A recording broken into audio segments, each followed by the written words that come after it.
आता आम्ही आलेलो आहोत एका पार्कमध्ये आणि ह्या पार्कमध्ये आहे भूलभुलैया. आता आम्ही चाललेलो आहोत भूलभुलैयामध्ये. सो बघूया वेळात आम्ही बाहेर पडतोय आणि कसं बाहेर पडतोय. So let's go. आणि इथे विक्रांत आणि विहिका पण आहे.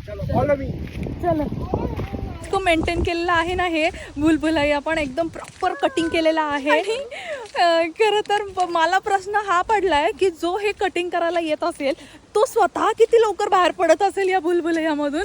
कारण आम्ही इतकं वेळ चालतोय आम्हाला रस्ताच सापडत नाही.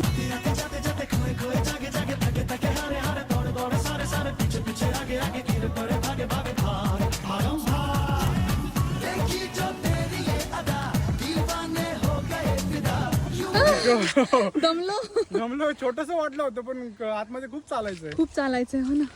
बापरे आलं बाहेर. ये आलो.